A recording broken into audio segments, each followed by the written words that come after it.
All right, so how many of you want a bigger audience? Yeah? Well, it's a good thing we have someone here who has 20 tips to get a bigger audience. Everyone welcome our next speaker. All right, number 20, ask your audience to share your show with your friends and reward them for it. Give them a shout out on the air, have them send you an email to tell you that they did it. It also helps to build your audience engagement. Number 19, if you do interviews, have your guests commit to sharing it. Actually have them contractually sign something that says they'll share it and follow up to make sure that they're doing it, because this is going to build your audience, and be sure that you give them the swipe copy. Hey, as Hannibal Lecter says, quid pro quo. Offer incentives for guests who bring the biggest numbers in by promoting your show. So put a top 10 list on your website and let your guests know that you promote those shows even more than the rest of your shows, and that those guests come back. Make sure every episode you post is SEO optimized. Use the guest name or the hot topic title in your keywords and your slug to make sure that you're showing up in browsers across the board. Number 16, make an app for your podcast. There are, I believe it's 493 million apps downloaded every day. Now, yes, they might not be out there searching for your show, but they're searching for apps. And if they find your show, they'll be happy that they got it. Create a Facebook group for your audience and include additional content. This makes your show and content very easy to share, and it also helps to build your audience engagement. So be sure to promote that in your show notes and in your episodes as well. Number 14, join related Facebook groups and share about your show. These people who form these groups, they'll be happy for you to share content as long as you're not out there hard selling stuff, and it's an easy way for you to grow a whole bunch of new listeners.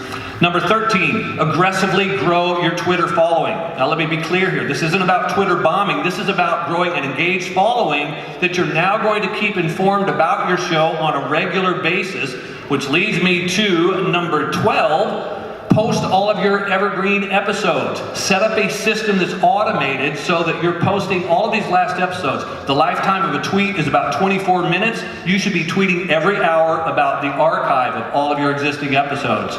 Number 11, you're a podcast host.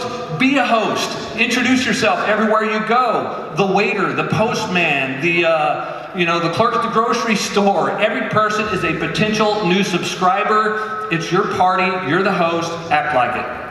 Number 10, place business and postcards everywhere when you're out and about, especially coffee shops, social venues. When I'm at the doctor's office, I even leave them in the magazine slots. I mean, people in a waiting room, they gotta have something to listen to, right? Number 9, host a regular Meetup group. If you don't know about Meetup, check them out online. Set up a Meetup that's similar to the topic of your show, and you'll start to draw a crowd of people who will turn into eager listeners of your podcast.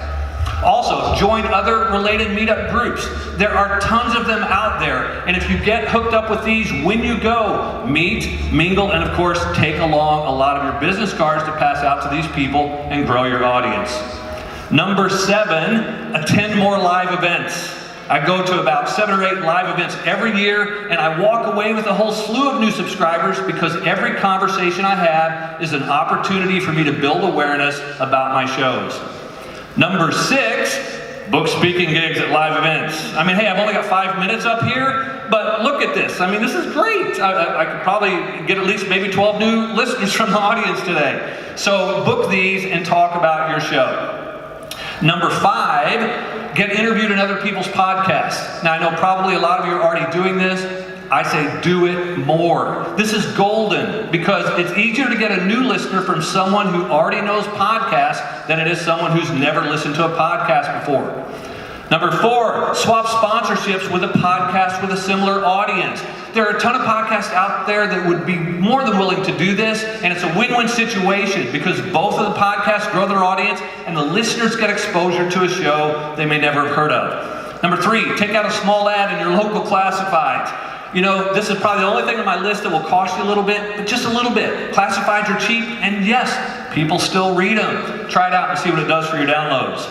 Number 2, write articles related to your podcast and submit them to online magazines, newspapers, and more.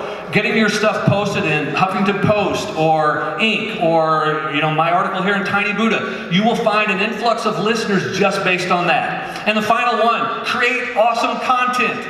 Even if you do all those other 19 hacks excellently, if you don't have great content, the people are going to come, and then they're going to go, and you've got to really have great content to keep them there. All right, that's it. That was 5 minutes, and that went really fast. Woo-hoo!